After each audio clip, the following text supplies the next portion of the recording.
morning, good afternoon, or good evening to you, you thirsty bunch of beer drinkers, whenever and wherever you're tuning in from. I'm Troy Birch with Great Lakes, Ontario's local brewery. Whether you're a seasoned connoisseur, a home brewing enthusiast, into Ontario beer history, or just someone who enjoys some good old breezy beer banter, Between Two Fermenters, a podcast brought to you by GLB, is your go-to deep dive for all things beer from an insider's perspective. I hope you enjoyed the recent episode with Patty Tracy from Northern Lions and learned something new about draft care and quality. And make sure you send that beer back if it's not good. If you missed that conversation, it's right below this episode in your podcast feed. You'll also find other discussions with people like Ralph Morana from Barvolo, Mike Lackey from Great Lakes, Christine Como from the Canadian Craft Brewers Association, and many more. If you can, please subscribe to the pod, and ratings and reviews are always appreciated. Now, today on the show, I'm thrilled to have Stephen Beaumont join us. If you've ever scanned the beer section at your local bookstore, chances are you've come across his name. Stephen is the author of 15 books. Yes, 15 bloody beer books. His work and insights have also appeared in major publications like the Globe and Mail, Toronto Star, Whisky Advocate, Esquire, Wine Enthusiast, Full Pour, and Playboy. Not to mention legendary beer mags of the past like All About Beer, The Celebrator, Ale Street News, and even Canada's Taps beer magazine. He's Canada's longest-tenured beer writer, a globally recognized beer judge, serving as the Canadian head of the World Beer Awards and contributing to competitions like the Brussels Beer Challenge, Brazil Beer Cup, and Cerveza Mexico. And he was also a co-founder of Beerbistro, which at the time was groundbreaking destination for beer in Toronto. When he's not globetrotting, navigating his way through new beers and breweries, he's posting on his platform Beaumont Drinks. There, Beaumont continues to set the standard for honest, insightful reviews and remains a trusted voice for brewers and enthusiasts alike seeking to learn more about the greatest beverage on earth. With a deep understanding of the global beer scene, and as one of the world's most authoritative voices in beer, Stephen's here to give us his take on where beer is headed, what's exciting, or not, in brewing today, share his origin story, and much, much more. And let's just say and get it out of the way that he's not shy about sharing his opinions. So grab a fresh GLB, settle in, and dive into the world of Mr. Stephen Beaumont. Supporting local is more important than ever. Grab your morning coffee from a local cafe. Purchase fresh bread from your local bakery. Visit your neighborhood mom and pop shop or visit their online store. Secure your lunch or dinner from a bar or restaurant on your block. Local business needs your love, your support. Prop up your neighbors, man. Shop local. Your purchases, that money, it stays within your community. Now crack a beer as a reward, because you deserve it, and so do they. Supporting local never tasted so good. A kind message from your friends at Great Lakes Brewery. GLB, brewed for you, Ontario. Welcome to Between Two Fermenters, Stephen. It's a pleasure to have you join us here in glorious Etobicoke today. Pleasure to be here, Troy. I'm glad we're finally able to get this scheduled. Yes, it's been a long time in the making. We did it. We're here. We got a lot to cover today. Grab a beer. Okay. You're going to go with... I got the Monty Mild here because I am driving, so... And it's a beautiful beer for a mid-early afternoon, I should say, beer in a glorious Etobicoke. So here's how we see our chat going today. I want to start at the beginning, getting into how you got into beer and beer writing. Then talk about your books, your website, consulting, judging, and what's next for you. So there's a lot to unpack today. It would be good to talk about the state of beer writing today as well, because I'm interested in your take on that, because it's a bone of contention with me, and discuss the brewing industry in general. Sounds good. Sounds good? Let's do it. All right. So before we get into it, I have a story to tell you, but I have to ask, what do you think of the beer? You're drinking it straight from the can, too. Yeah, I know. Touché. No glassware, Troy. That's a definite drawback. No, I've had this before. It's a very pleasant mild. It's got all the attributes of that style that you want. So. And it's a nice 3.7%. So before we get into it, this is the story I want to tell you. And I don't want to forget it, so I want to start right at the top with this. I don't think I've ever told you this, and it's a story about you, and it had a profound impact on me in the very early days of my, I guess you could call it, beer career. Something that happened in the year 2007. Any ideas of what I'm about to say? 2007 was a long time ago, Troy. You've probably had a couple beers in that since that time, eh? That's almost 20 years ago. I'm guessing it had something to do with you starting writing about beer in the city. That's it. And listeners have heard me talk about my blogging days on the show many, many times. When I started, it was back in 2007. There were just really a handful of people writing about beer, and I say that with quotations because, me writing was loose terms.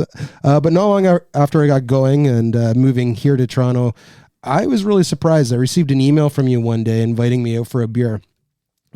Here I am, this kid thinking, I'm just going to start writing about beer. At one point, my favorite beer was Keith's, and everyone ridiculed me for that. And the next thing I know, this guy who's written all these books and consulting, he's traveling the world, invited me out for a beer at Bar Volo and Young, and we got to know each other.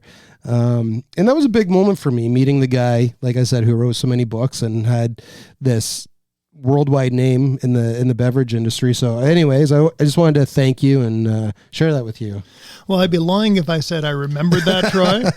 Come on. But I'll tell you one thing. Back then, those were the days I was already writing about beer internationally, and I knew I couldn't cover Ontario or Canada as well as it deserved to be covered.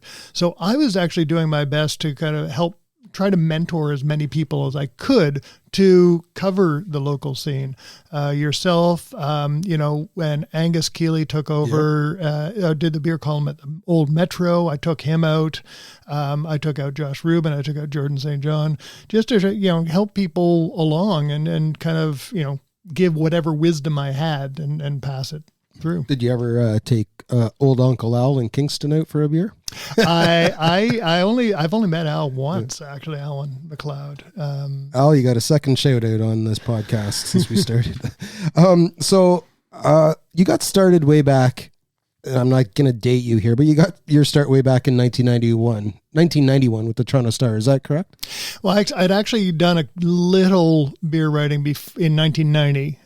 There was an independent publication, the name of which escapes me, but I had a column in there for a couple of issues at least. So that was the official start of my beer writing. But really, the Toronto Star thing, I worked on for literally 2 years to make it happen. I thought there was a niche for beer writing. I had been bar managing. I had been working in different bars with a big emphasis on beer. I'd been training my own palate. And then I spent about a year after I did my own personal palate training. I spent a year going around to editors, trying to convince them that beer had legs as a news topic. And I finally convinced Peter Goddard at the Toronto Star to let me have a column, which lasted for 3 years, but it was never an official column. Peter would always say, it was biweekly, it was every second week, but Peter always said, well, we'll just see what happens. It was never official. So before we go to the Star, walk me back through, you were interested in learning about beer, getting your palate up to where you thought it needed to be. There wasn't many breweries back then. How did you get your start in beer? What made you go to beer? Well, my friends and I, we were all very interested in tasting new beers all the time. Obviously there was nothing to tick on back then. Yeah. But we would try whatever was available at the LCBO. When the microbreweries started to come out, we would buy their stuff as much as we could afford, at least, because it was more expensive, and we were university students. But I wanted to be a writer, and I got my degree in political science. I didn't want to have anything to do with political science, but I wanted to write. And without having a journalism school degree, I thought, hey, if I specialized in beer, maybe there's something there. So that's where I started to train my palate. And what I didn't realize at the time, I thought I was training my palate on beer. You can't train your palate on one thing. Your palate gets trained on everything. So all of a sudden, my entire alcohol budget took a huge leap because I was buying better whiskey, I was buying better wine, I was buying better food, just because I was taking more attention to what I was actually drinking. I could have pegged you for a baby duck guy.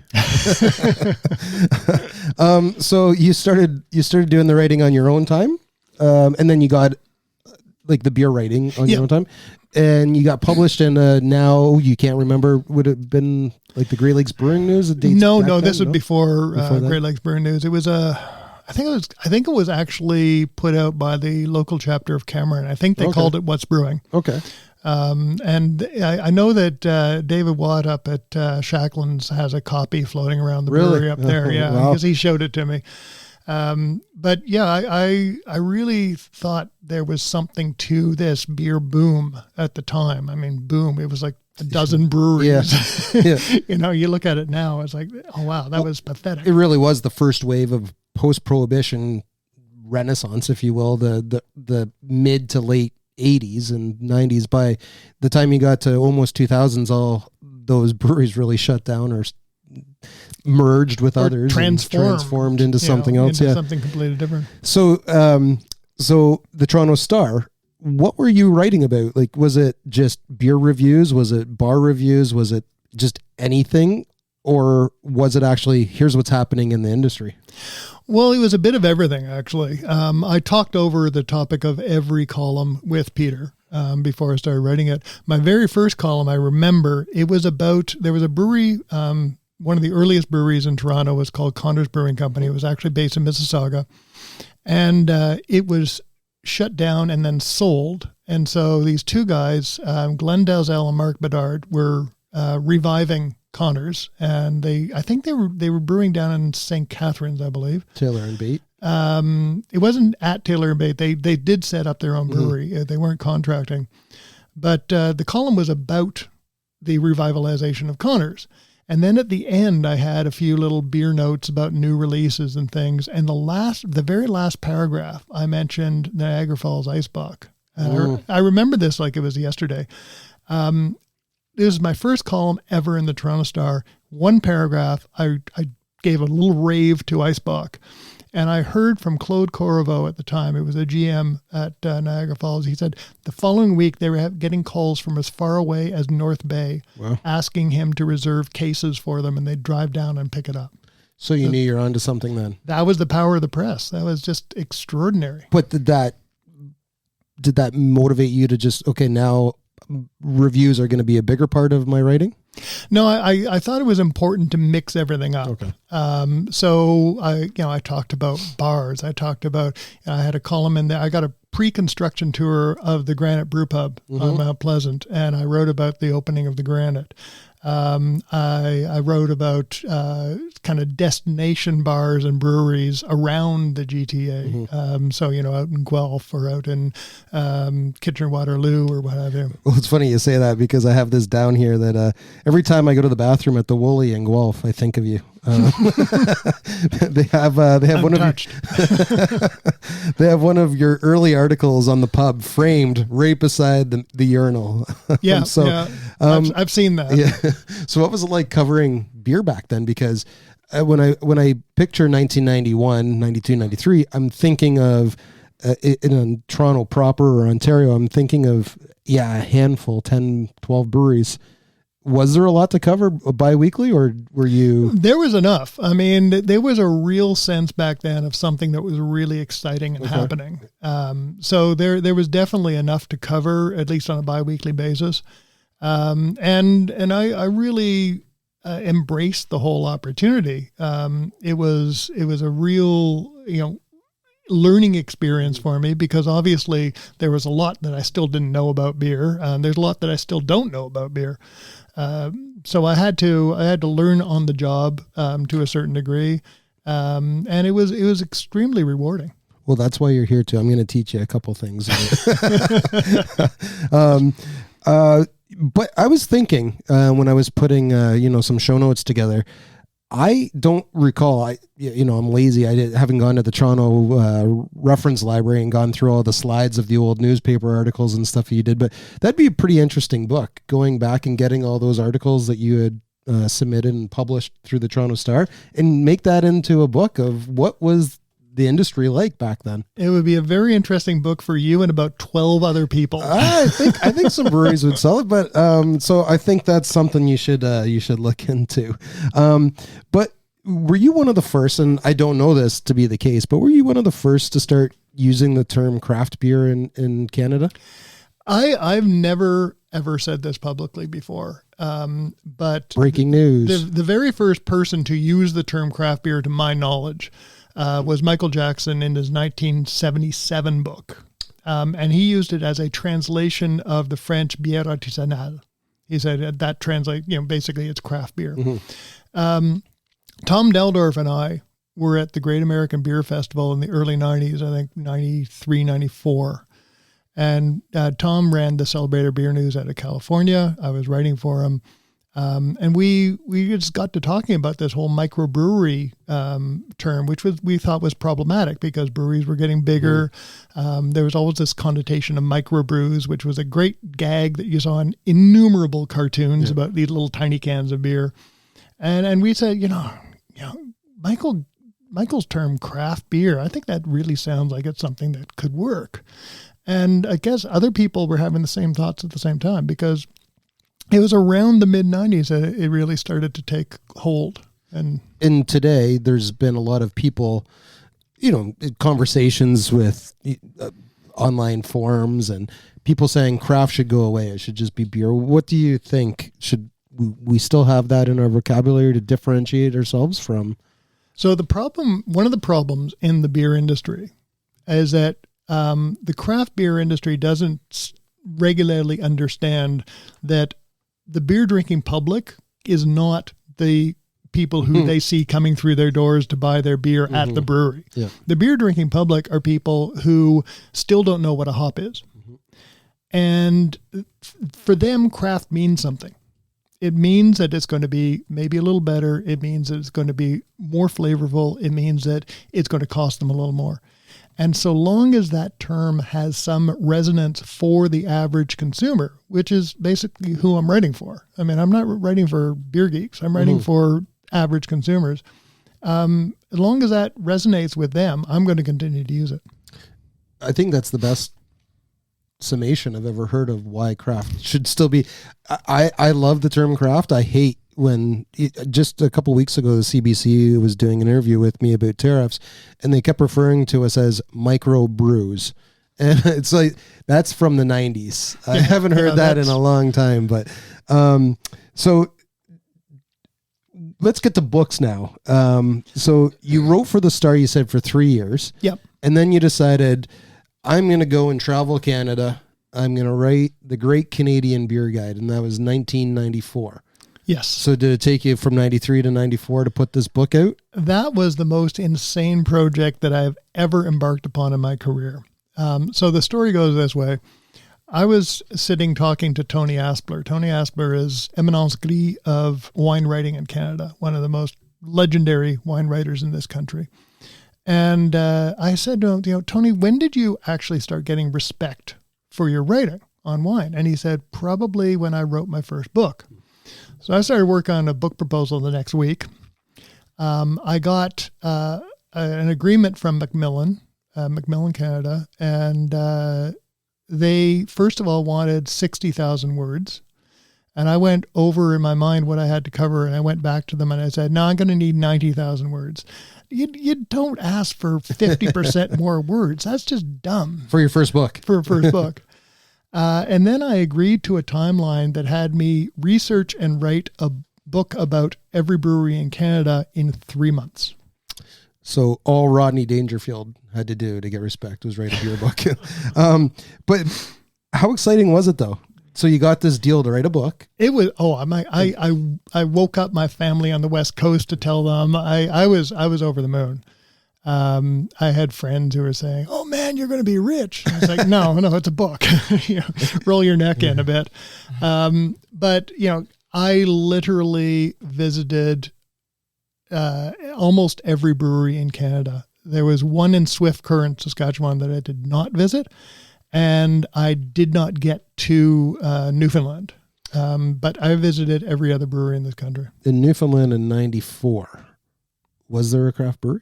There was no. Kitty Vitty had not started yet, but Molson Yeah, no, Molson was brewing some specific beers for the Newfoundland. Dominion Ale and Jockey, or Black Horse. Black Horse. Yeah.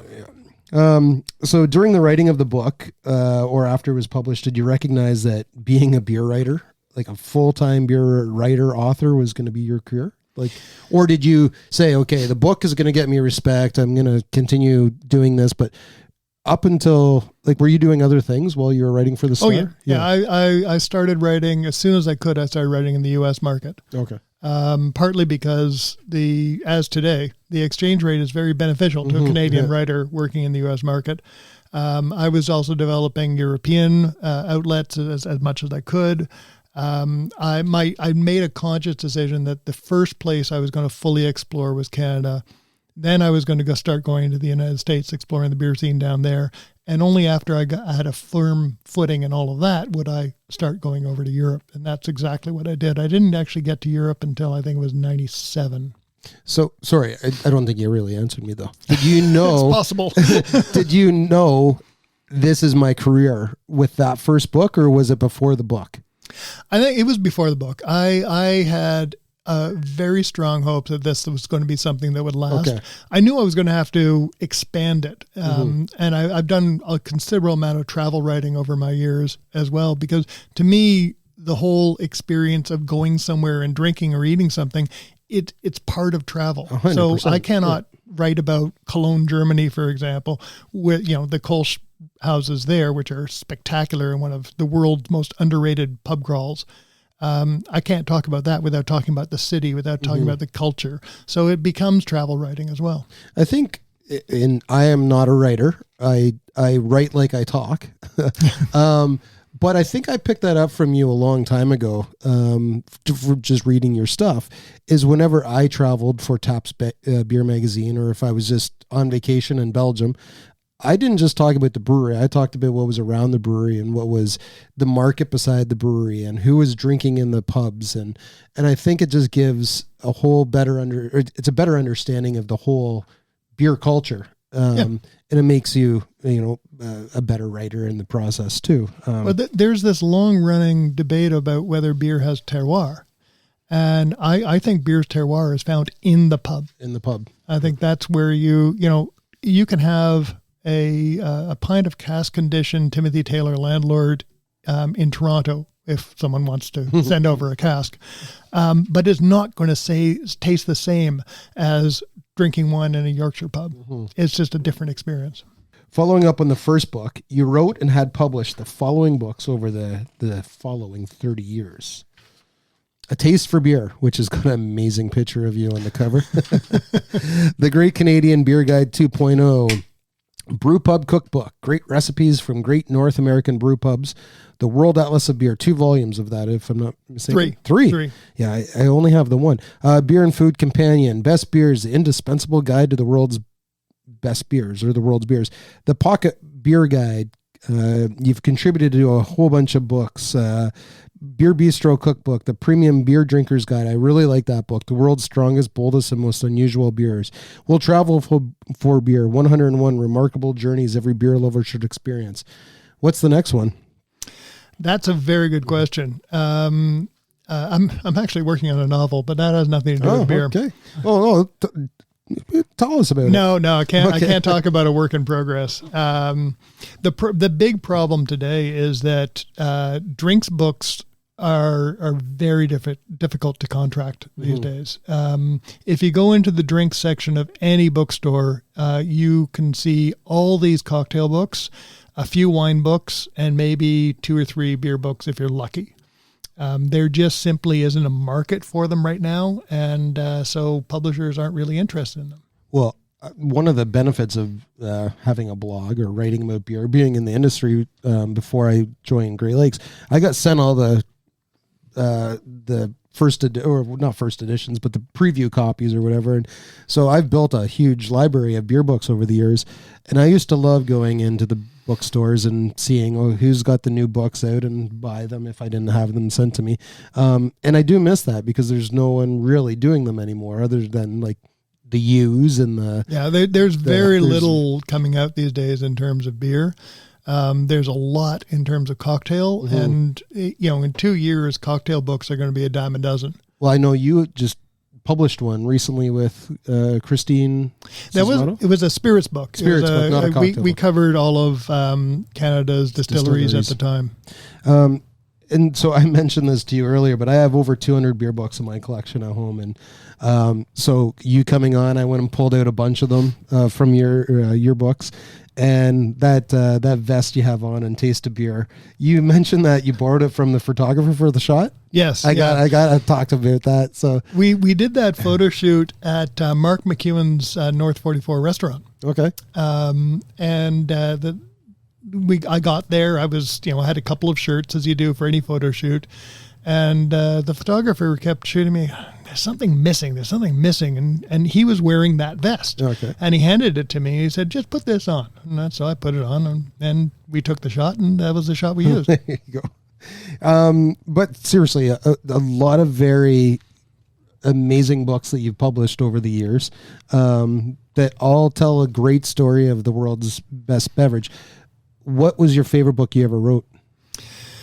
For a long time, it was Taste for Beer. Taste for Beer was one of the first books, certainly the first book in North America to talk about beer and food pairing.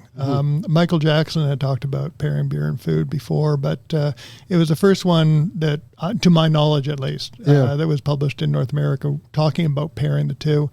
I was very proud of that book. It was my favorite for a long time. And then Tim Webb came to me in 2010, and said, I've just been approached to do the World Atlas of Beer. Would you like to co-author it? And I said, yeah, sure, why not? I was actually, my agent was negotiating a different book for me at the time. And I called her up and I said, oh, well, you can drop that negotiation because I've got a new book. And by the way, you have a new client. So Tim she negotiated for Tim and I for that book. And you two have co-authored a number of...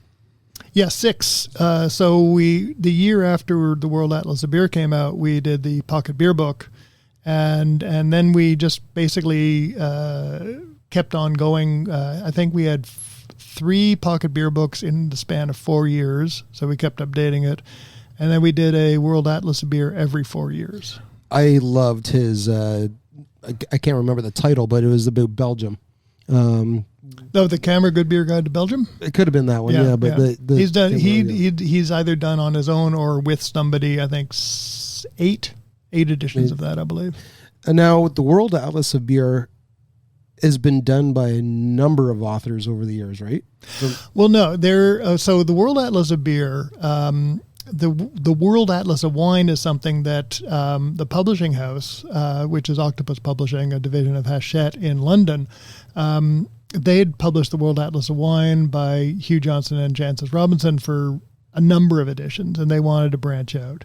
So when they came to Tim, Tim and I went back to them and said, this is basically continuing Michael Jackson's work. That's what I was And Michael Jackson did 2 editions of the World Guide to Beer. Mm-hmm. The first one he actually self-published.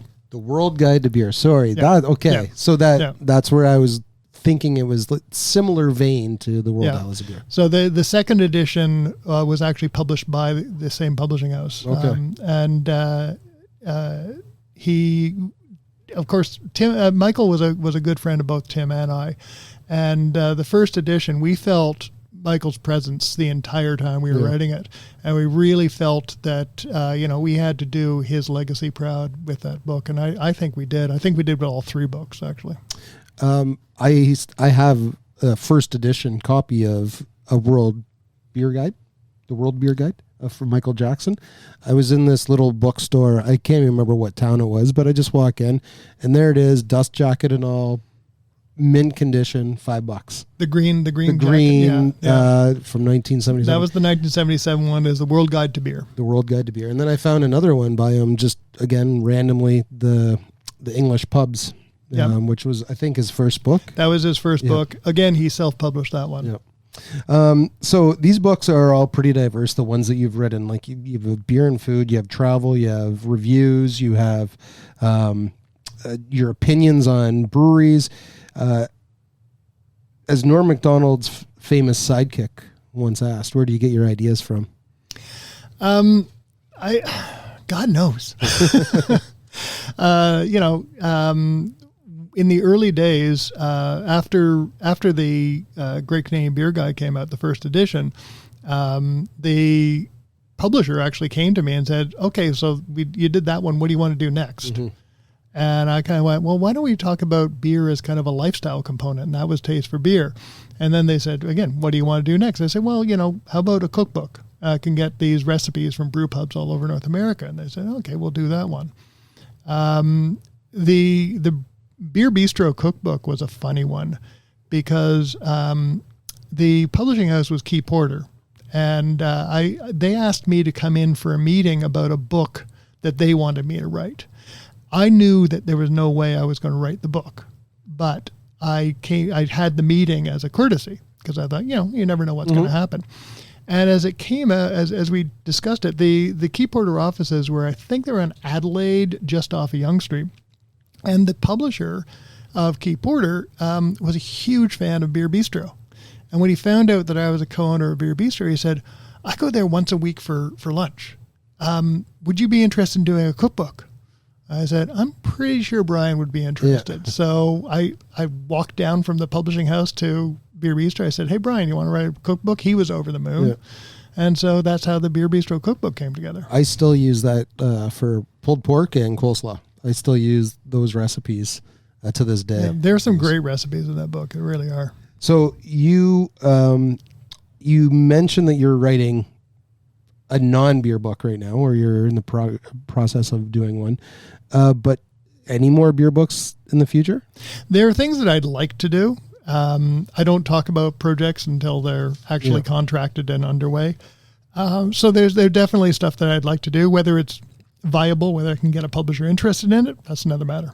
Now, it's really hard to probably answer this question, but have you ever thought of doing beer through Beaumont's eyes over your 35 years in this industry? Like what you've seen, what you've witnessed, the stories you've heard, the beers you've tried, just like not a biography, but there might be a time for that, but it's not now. No. If there's a time, but does it cross your mind that maybe this is something like my years in beer? Every writer has these moments where they think, hey, people would be interested in what I think about all this stuff.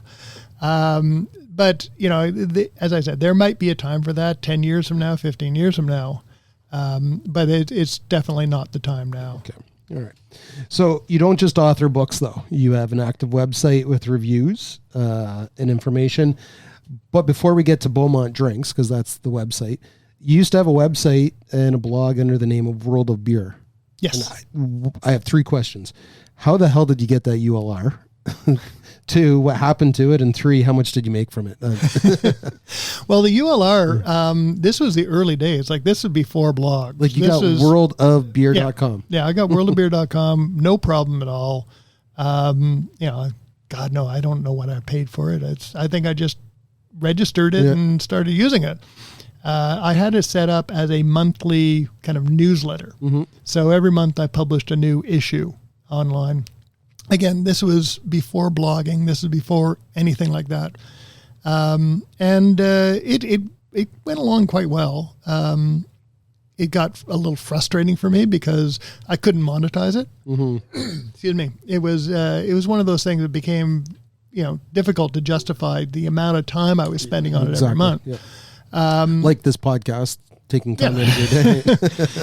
But after a while, I just kind of left it to go dormant. And I kept getting these emails that were intended for executives of a bar chain in the United States called World of Beer. Mm-hmm.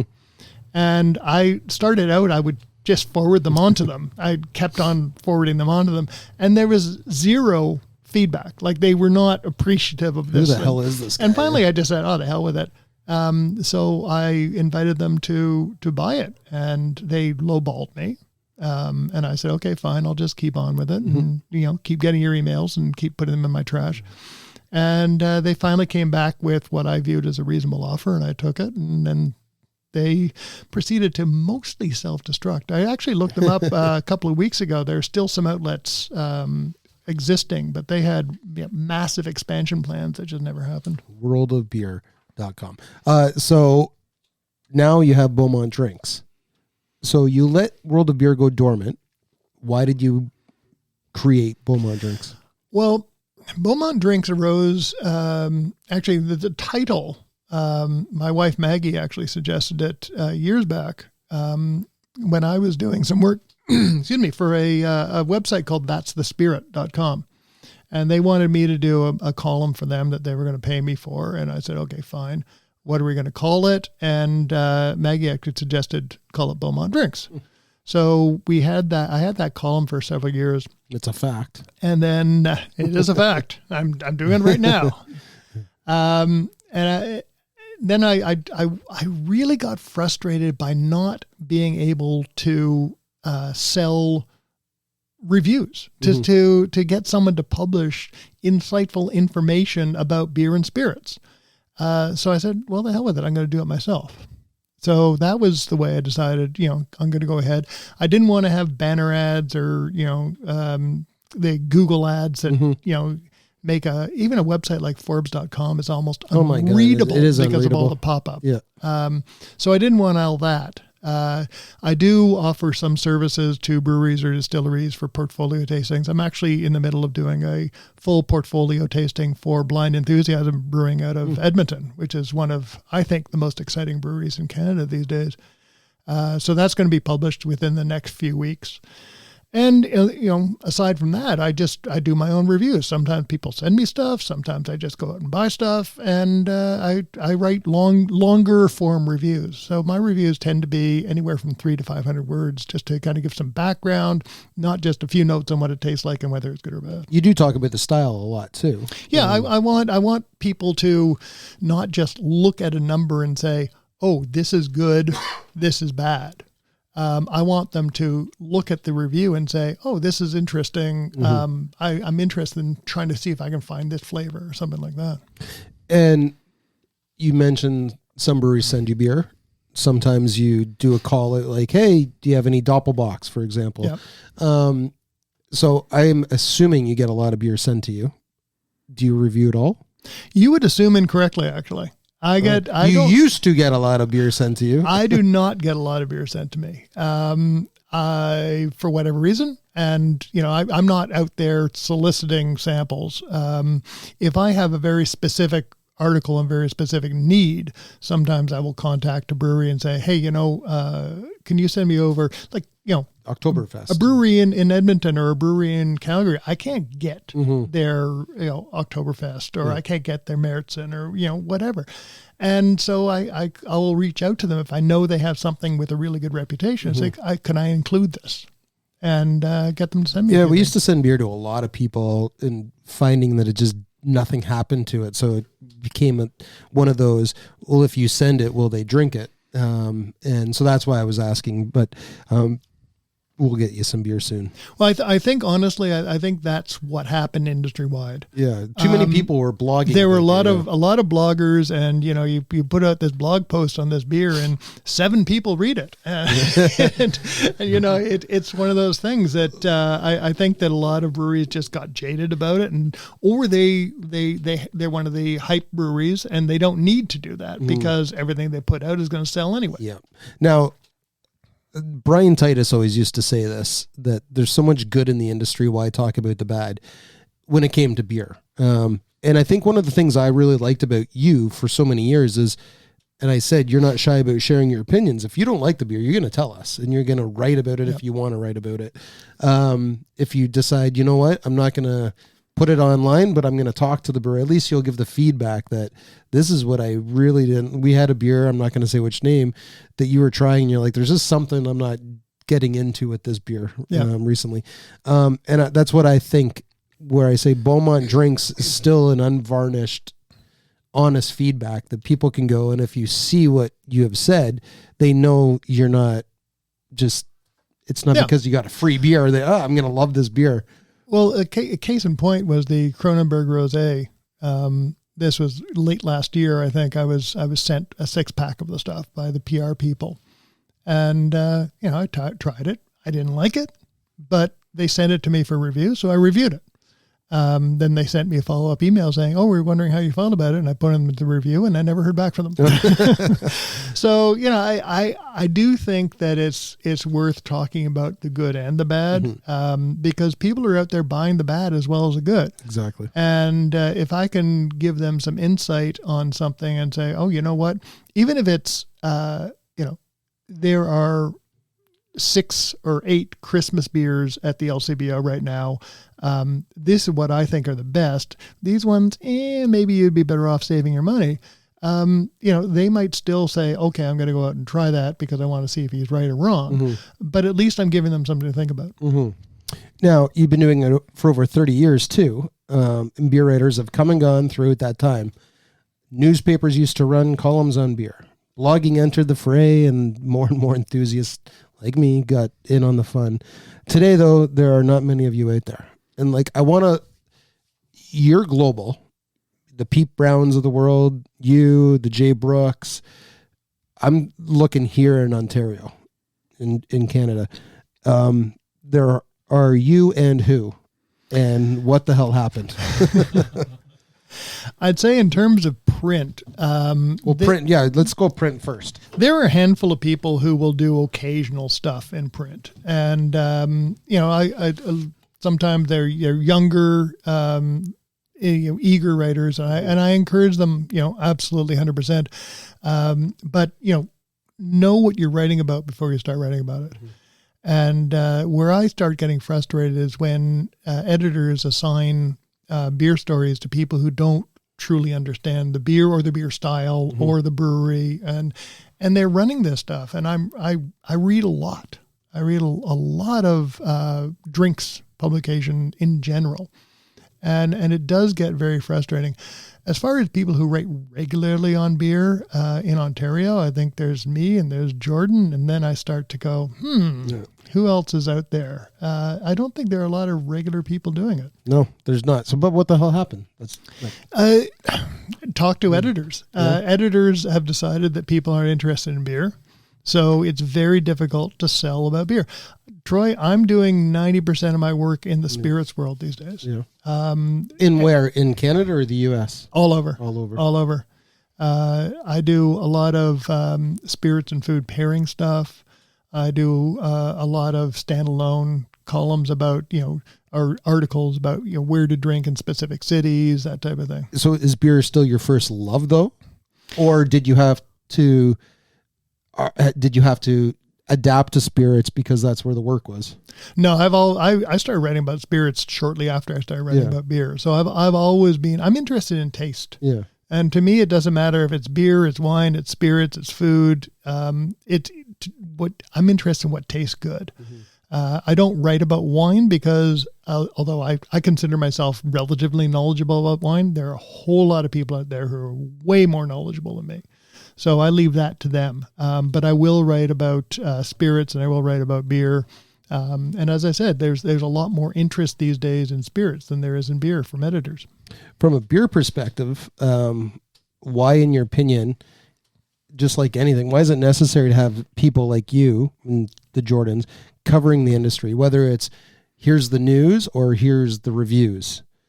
Why is it important for an industry like a craft beer industry to have people like that? And well, I think it's about remaining relevant. There's so much out there now, especially this year. We're all feeling mentally drained by all the crap that's out there. And I think that remaining relevant is important. So trying to get across the message that beer is still here. Beer is still interesting. There's more than just IPAs. I see this all the time. People going, the problem with craft beer is it's all IPA. And it's not all IPA. There's some great stuff out there, but you just got to get out and try new things. Let me just crack the session IPA here. I understand what you're saying, because that's one of the things people always say about Great Lakes is, you guys are only IPA producers. And that's so far from the truth. Yeah, as a matter of fact, I think you guys are doing some exceptionally good stuff on the cold fermentation side. More so than ever. And when we go back to the brewery later on, we're going to have an absacker poured through our lucre, which is been through the Spunding, which has been made in collaboration with the brewery Rittmeyer out of Hollendorf, Germany. And going to see what you have to say. I'm glad it's going to be poured through your liquor and not your absack.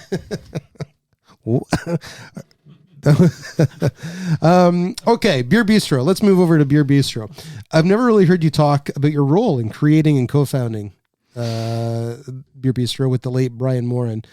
Can you tell me everything about that time? So it started at the beer market on the Esplanade, and they opened up. I was at the grand opening. Their beer consultant for opening was the late Alan Sneath. Oh, yeah. And Alan had put together their beer list, and it was very evident that he'd put together a beer list by going to the LCBO and just getting a beer from every country he could. So there wasn't a lot of thought that went into it. And I was there. One of the founding partners was Drew Knox, who... Sorry, this is Beerbistro? No, this is Beer Market. Beer Market. On the Esplanade. Sorry. So Drew Knox I knew from his previous association with Algonquin Brewing. That's where my mind was going. Yeah. Okay. So I talked to Drew, and Drew kind of said, we need you. We need you to come on board. So I signed a consulting contract with them, which lasted, I think in total, lasted better part of 3 years. They summarily, the company was Prime Restaurants that operated it. And they dismissed their chef after about 3 months because they felt she just wasn't getting what they were after. And they sent in their executive chef, a guy by the name of Brian Moran. So Brian and I became friends. And I kind of introduced Brian to the idea of cooking with beer because I thought this would be a really good thing to feature at the beer market. It's such a beer environment. Why not start putting it into the food? And Brian embraced this wholeheartedly. So that lasted for, I guess, a couple of years. And Brian went off. He left the company, went to Ottawa to start a pub chain with his brother-in-law and a friend, I believe. And then eventually that fell apart, and he came back to Toronto, and he contacted me, and he said, I want to open a restaurant dedicated to cooking with beer. Are you interested? And I said, yeah, sure. So that was the start of looking around for locations for Beerbistro. We eventually found it, of course, at Yonge and King Street. And I remember, the build-out was Brian and I were literally on a concrete floor with Sharpies drawing where the bar was going to be. I mean, it was that basic. It wasn't blueprints. And how important was it, though, to have a place like that in Toronto? At that time. So what year was that? That would have been... we opened in 2003. 2003. I think Beerbistro was transformational. I think Beer Market was transformational too. I've heard people say that Beer Market, the existence and success of Beer Market gave them the guts to go ahead with a better beer program. Like Castro's was one of those. Yeah. And I think Beerbistro just raised the bar. I think it gave beer some proper respectability. I mean, we had tablecloths, it was a beer place. We had tablecloths. We had good food and a lot of emphasis on the food. And I think it just elevated the whole beer experience. And the legendary beer dinners with Dodiceo, Dogfish Head, Anders Kissmeyer, Brooklyn, Garrett Oliver, so many great times there. And that's where all the Golden Tap Awards were held. So Beerbistro is now changed. Brian is no longer with us. When you go in there, do you go in there ever? I was just in there last weekend, actually. I was in there. It's a very different place. I did not eat. I just had a couple of beers. It was funny. I walked in with a friend of mine, and it was a Friday night. It was pretty quiet, late. They were getting close to closing. And we walked up to the bar, and the bartender said to my friend, "Oh, have you been here before?" And he said, "Yeah, I used to work around the corner, and this guy used to own it." And she looked at me and said, "Stephen Beaumont." And I said, "Yep, that's me." And then he charged double the price. You're a judge, and you recently shared some news on social media. You're the head judge for the revamped Canadian Brewing Awards. That I am. Well, tell us all about it. Well, it came together in a very weird way, and after the first meeting, it came together very rapidly too. I received quite some months back. I received a message from a guy I know down in Brazil. He's actually the head of the Brazilian Brewers Federation. He told me that a Canadian had won the Beer Awards platform, the judging program known as BAP, B-A-P. And he told me who he was. I said, I've never heard of this guy. I have no idea who you're talking about. He's not in the beer scene that I know of. And so Jiba said, would you mind if I introduce you? And I said, sure, go ahead. So he did a WhatsApp message, and it took a little while to get together, but we eventually met up at the Liberty, the Left Field brew pub in Liberty Village. And never heard of it. We're chatting away. And fortunately, I didn't say anything bad about taps, about the Canadian Brewing Awards or anything like that, because I had no idea this guy was Oberon Simmons, who is Rob Eggman's grandson and had taken over the CBAs. So we had a long chat. We drank a few beers together, and I was very impressed by the guy. And when we parted, I said, I'd be open to working with you on the CBAs. And he's like, you're kidding. I said, yeah, sure. Let's see if we can work something out. And we did. The judges are all in place. Fortunately, I think it's a hell of a good judging crew. There are a number of people I don't know, and I really look forward to meeting because they have very good reputations. So I think the judging is going to be very good. I'm going up to see the venue on Tuesday. I'm very excited, not just for this year, but also for the future, because I think OB has some really good ideas to take this the next step and not just help the CBAs, but to kind of, again, reinvigorate and give back relevancy to beer in this country. Before I ask you some other competitions you've judged in, you're not a BJCP guy. No, I'm not. You're not a Cicerone guy. No, I'm not. You're not a Prud'homme guy. No, I'm not. Okay, so no accreditation whatsoever. No. Why the hell should you? No, I'm just joking. I'm a complete fraud. But no, I my thoughts on this, and I've shared this with you in the past, and I've shared it with other people. We stopped entering competitions quite some time ago for one reason, is when you enter your beers into a competition where people are so confined by the style guidelines, we feel like the essence of the beer is lost on the judge, and it's all about technicalities. When you were running the other awards that were happening in Canada, and you brought in the Pete Browns, the John Halls, the Don Teese, the Pete Browns, did I already say Pete Browns? Jay Brooks and stuff. The company knew that these guys and these judges were going to look at the beers at a little different perspective. Do you think the BJCP and all those other accreditations hurt when doing judging? And why would you bring in then others that might not have those accreditations? Well, so to start with, I don't have any of those accreditations because when I started, they didn't exist.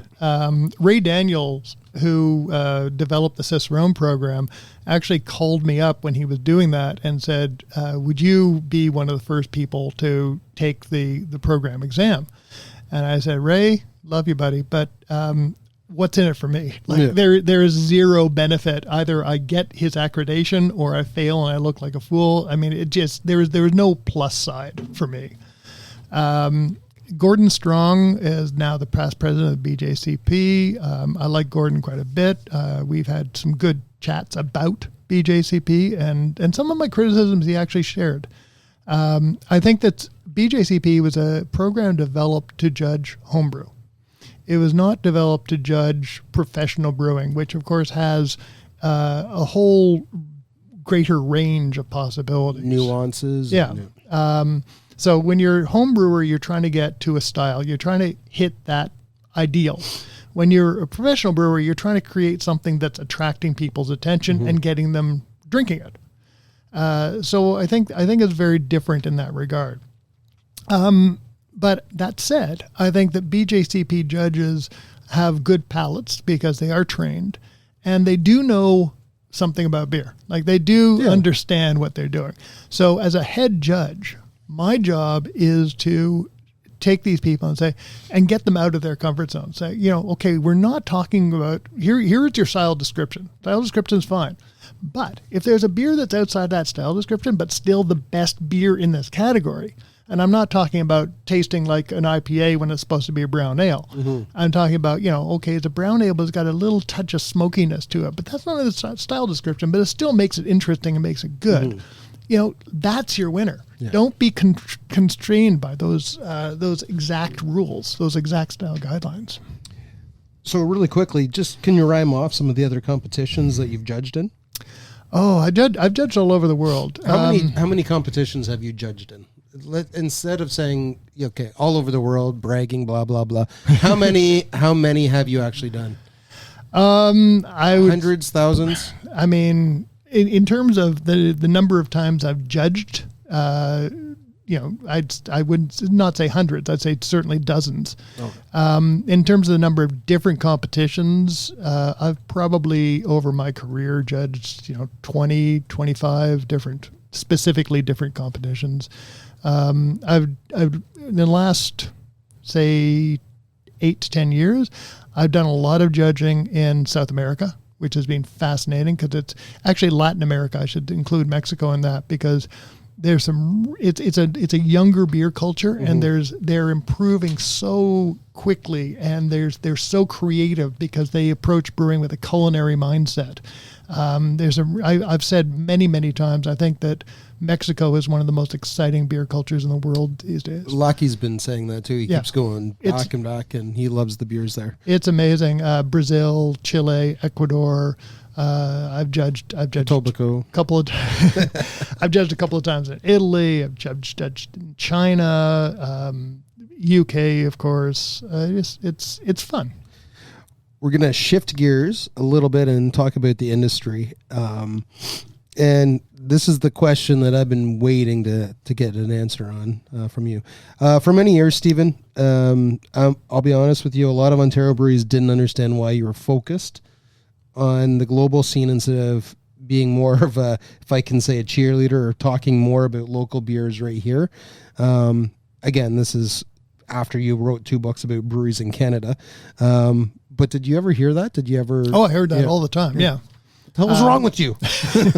Well, I mean, the word you used is exactly the point. I'm not a cheerleader. Mm-hmm. I'm a journalist. Yeah. And that means that I've got to do 2 things. One is I've got to write what people want to read. I can't just write and hope that, there's enough people in Canada who want to read what I'm going to write about Canadian beer. Mm-hmm. But the other thing is I'm not here to support the industry. I'm here to talk about the industry. Mm-hmm. And to this day, like you talked about it earlier, if I have beers that I have issues with, I will say what I have an issue with. And in those early days, in the 1990s, especially after I started traveling the United States, traveling overseas, I was comparing Canadian beers to the best beers in the world, not the best beers in Canada. Mm-hmm.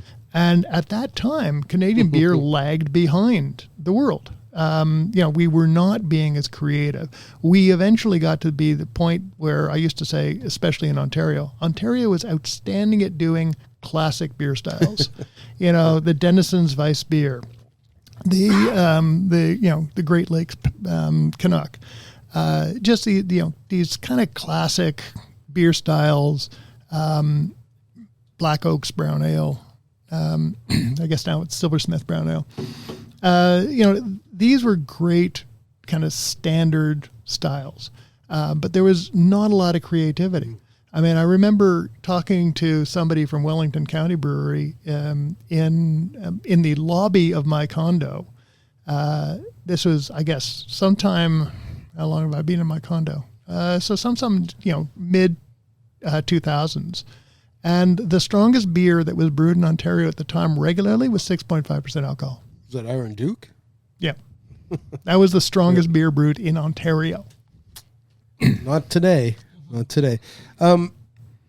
personally, saying all that, like you had to make money too, and with Canada being a Canadian beer writer, you could write about a beer available in Ontario that you can't find anywhere else in the province, or sorry, in the country.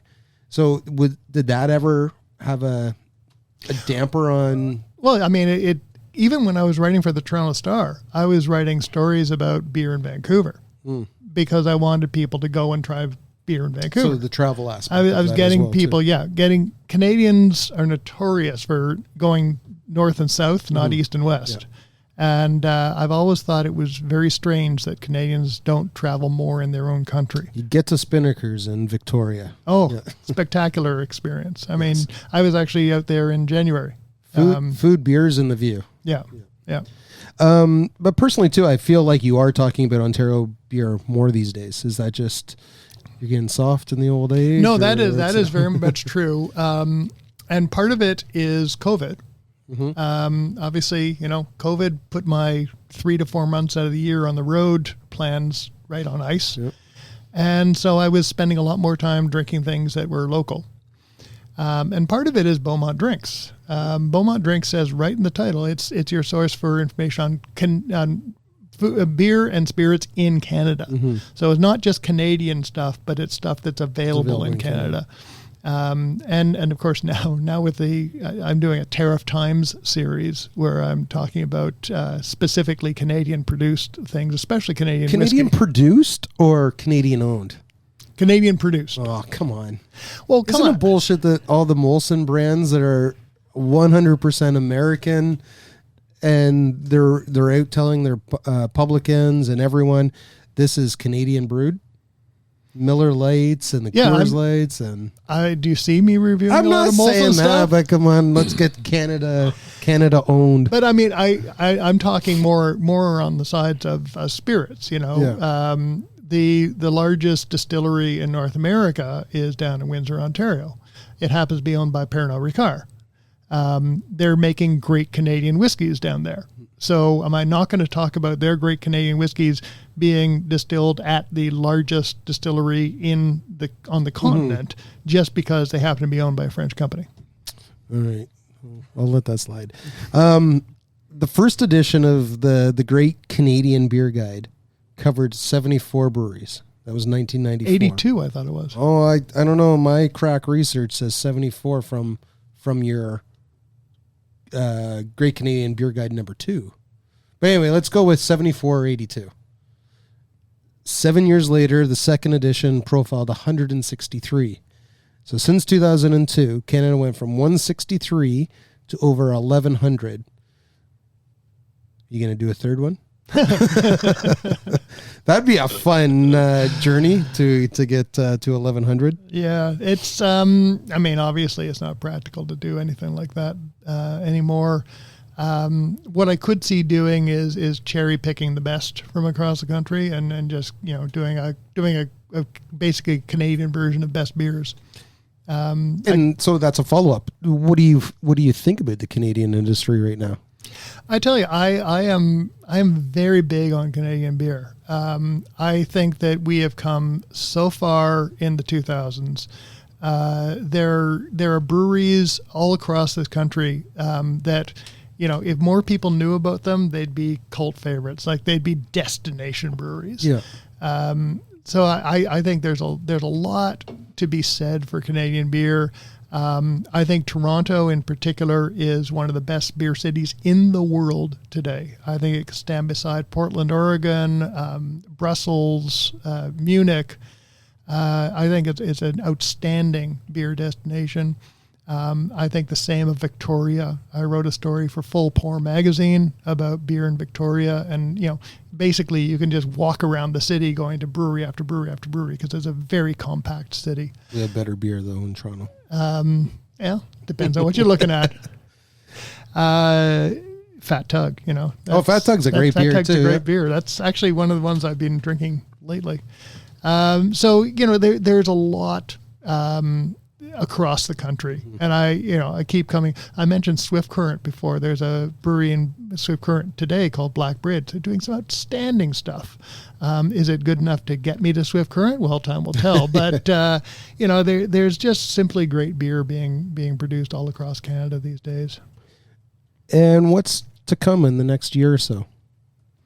I'm on the record now as saying that craft beer is poised for a comeback.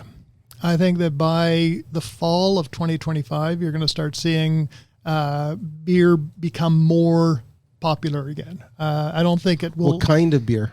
I think it's going to be led by lagers for the most part. Okay.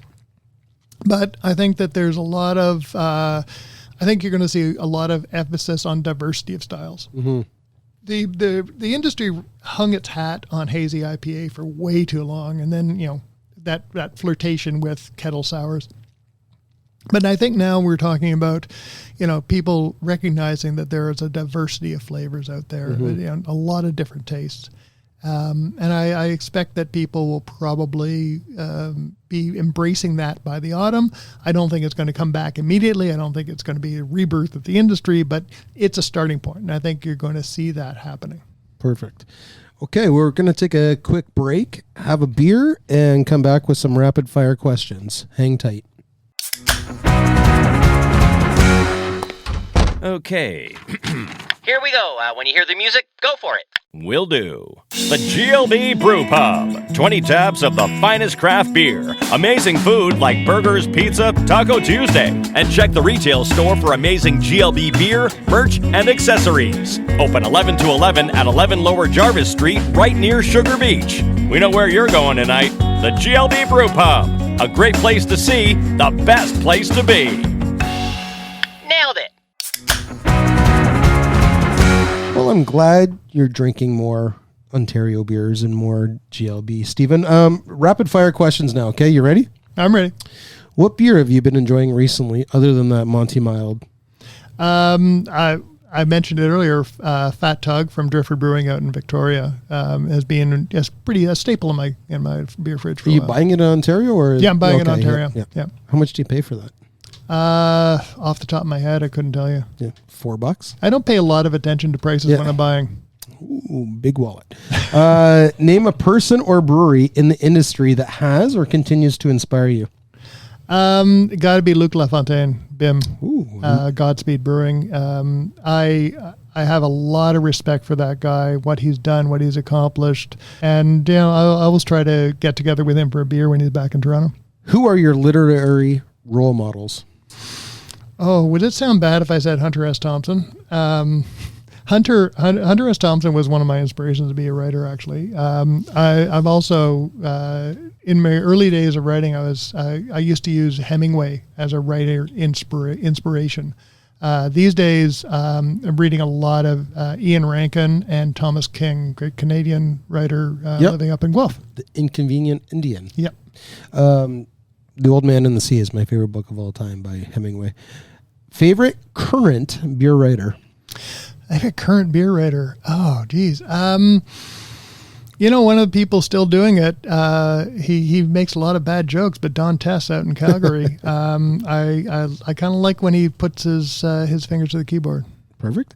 Name your favorite Stephen Beaumont book today. So you said back then it was Taste of Beer. Is it still? No, it's got to be the 3rd edition of the World Atlas of Beer. I thought we knocked that one out of the park, and then it was short-circuited by COVID. So it never did as well as it should, but I love that book. Are we in that book? Yeah. All right. I got to go buy one. Best time and place for a beer?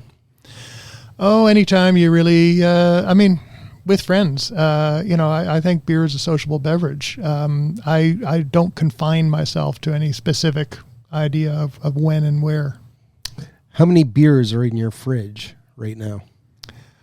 Right now, they're probably a little low. I'd say maybe 30 to 40. Little low. If you could only drink one beer for the rest of your life, what would it be? The number of times I've been asked this question. I've never given it a straight answer. The best I've been able to come up with, this was years ago, somebody asked me this on radio, and I said, well, if it's only one beer, it was framed as a desert island beer. I said I'd probably take a 6-pack of Duvel, drink them all, and walk into the ocean. Okay. Works for me. Favorite place to grab a beer in Canada? Oh, God, there's so many. That is really a tough one. Because you put it into my head, I'm going to have to say Spinnaker's in Victoria. Sitting on the patio? Yeah, just like when the sun's out, that place is absolutely and magical. The plane coming in, landing on the water. If you could have a beer with just one person in the whole world, dead or alive, famous or not, who would you choose? That's my wife. So what's that? That's what my wife. Oh, your Maggie. wife? Okay. Yeah. I thought he was going to say me for a second then. Favorite publication you've ever been published in? And I preference this with, you always have Playboy in your bio. Is that like a, hey, I was in Playboy? Like, well, is that a I mean, I conversation? also have Esquire in my bio too, because it's a major publication. You know, I've been published in so many different magazines over 35 years. But I've had the most fun writing for Whisky Advocate, and I still write for Whisky Advocate. It's just, you know, I do a column for them called Whiskey With, where I pair whiskeys with different foods. And it's my favorite thing to write. I make very little money on it because I will go out and buy a lot of food and a lot of whiskey every time I write one. But it is a great publication to write for. And doesn't any food go with whiskey? It just depends on how much you drink. But I won't dignify that with an answer. Playboy, who was on the cover? Oh, God knows. No idea. Okay. Last one, Stephen. Best hangover cure. I wouldn't know. I don't get hangovers. Ever? I just don't get hangovers. I haven't had a hangover in I don't know how long. Well, Troy, you have a challenge. March 6th, let's go drinking. So great stuff, Stephen. Honestly, that was terrific. It was, like we said at the start, long overdue chat. So I'm glad we finally made it happen. It was great to have you out to Southern Etobicoke. And thank you so much for all you've done for the industry and all that you'll continue to do. Well, it's a balmy, warm day in Southern Etobicoke. I feel like going down to the beach now. Well, we'll take a couple beers. No, thanks a lot. I really appreciate it. It was a fun time. Great stuff. All right. Coming up, around the industry.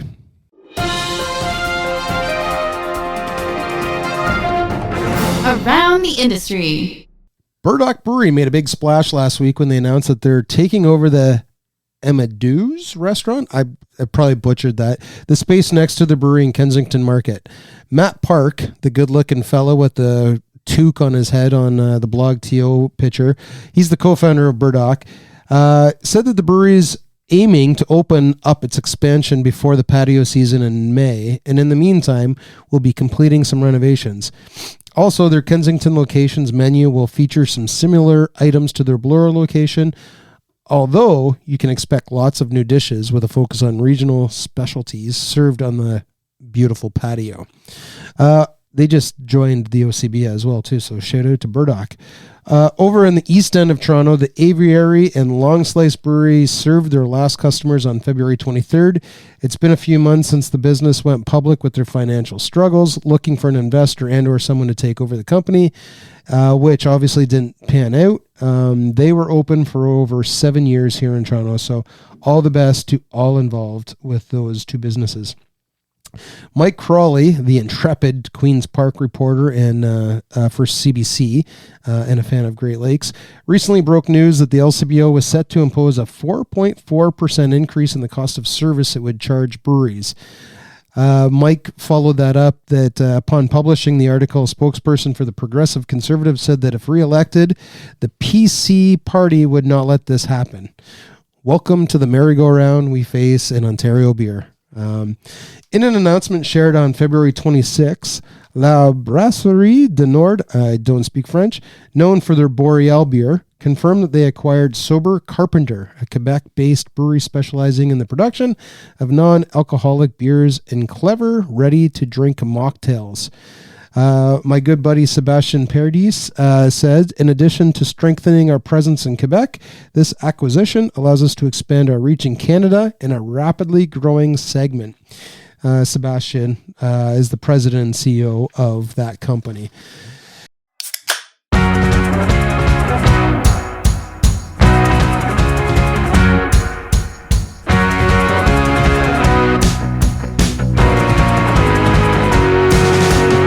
And that's it. That's all, folks. Episode 30 with Stephen Beaumont has moved from the mash tun to the fermenters. Today's episode was fueled by cans of, Great Lakes Lager and Monty Mild, which you can find at our retail stores, the Great Lakes Brew Pub and the headquarters at 30 Queen Elizabeth Boulevard. You can also grab some delicious eats and fresh pours at the Brew Pub at 11 Lower Jarvis Street in Toronto. If you have any content you'd love to hear us discuss on the show, guest ideas, or just want to tell us what you're drinking, drop us a line at podcast@greatlakesbeer.com. Until next time, please remember to keep tipping your glass of fresh GLB in the right direction. Supporting local never tasted so good.